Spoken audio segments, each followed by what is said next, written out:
ये अपनी ज़ुबान पर देखो कि मेरी ज़ुबान पर मैंने यहाँ पर जहर ज़्यादा बसा रखा है या अमृत ज़्यादा बसा रखा है। लोग मुझे ज़्यादा चाहते हैं या लोग मेरा अपमान करते हैं। अगर अपमान करते हैं तो हम में से हर किसी व्यक्ति को चेंज योर टंग, हम सब लोगों को अपनी अपनी ज़बान को बदलना पड़ेगा, अपनी अपनी भाषा, अपनी अपनी लैंग्वेज को बदलना पड़ेगा और कम्युनिकेशन स्किल्स हम सब लोगों को सीखना पड़ेगा।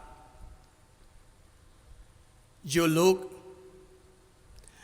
लोग मिठास से बोलते हैं उन लोगों की तो मिर्ची भी बिक जाती है, पर जो लोग कड़वाहट के साथ बोलते हैं उन लोगों की तो मिश्री भी धरी की धरी रह जाती है। लोग बड़े गजब के होते हैं, तोता मिर्ची खाता है तब भी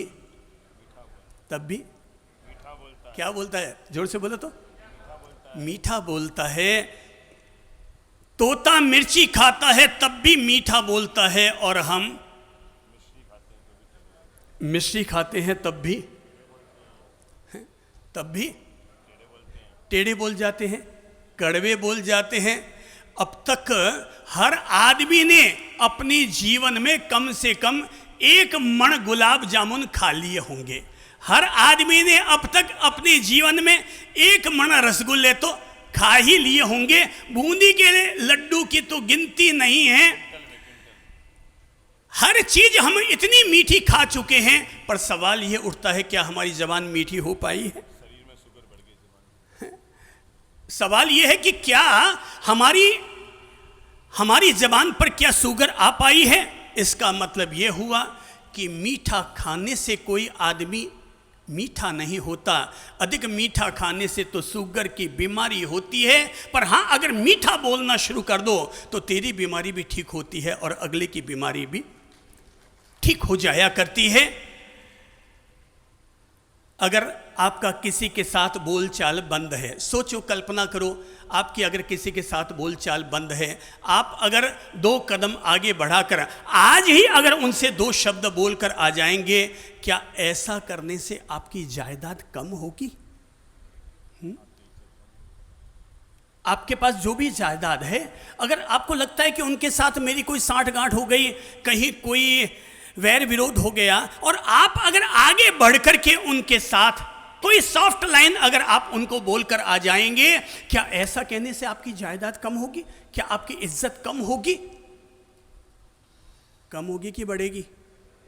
हाँ, ये वाणी अगर हम इसको सॉफ्ट बनाते हैं तो इसको सॉफ्ट बनाने से हमारी इज्जत बढ़नी है। हमारी जायदाद कम नहीं होगी, बल्कि हमारी जायदाद बढ़ने ही वाली है। इसलिए कम्युनिकेशन स्किल हर आदमी को ध्यान देना होगा कि मेरे द्वारा जो वाणी बोली जा रही है, कहीं ऐसी वाणी तो नहीं बोली जा रही जो वाणी मेरे और दूसरे के बीच में तलवार चलाने का काम करे, कैंची चलाने का काम करे। मेरे भाई, ये कैंची चलाने का काम बहुत हो गया है? हाथ में उठाओ कैंची, खुद को मोटिवेट करो, और 1 बार, 2 बार, 3 बार, ये 3 बार कैंची चला कर देखो और अपने आप से कहो, बंदा, कैंची चलाने का काम बहुत हो गया, अब इसको उठा करके डस्टबिन में डालो, किसी खंडहर में ले जाकर के इसे तबाह कर दो। और अगर हो सके तो आज से ही अपने हाथ में क्या पकड़ो? सुई और धागा, सुई और धागा, सुई और धागा, सुई और धागा। अर्थात आज से अपनी वाणी को ऐसा बनाओ कि मेरे द्वारा वो सॉफ्ट वाणी का उच्चारण हो जो मेरे कटे हुए रिश्तों को, फटे हुए रिश्तों को, चिथड़े चिथड़े में बंट चुके रिश्तों को फिर से जोड़ने का काम करे। और ये रिश्तों को ठीक करने के लिए ही तो हम लोग कभी होली मनाते हैं, कभी दीपावली मनाते हैं, कभी पर्युषण पर्व मनाते हैं। कभी होली ख़त्म होती है, फिर कहते एक दूसरे घर जाते हैं और रामा शामा करते हैं। दीपावली ख़त्म होती है, हम फिर भाई दूज के नाम पर एक दूसरे घर पर जाते हैं, फिर से प्यार मोहब्बत बढ़ाकर आते हैं।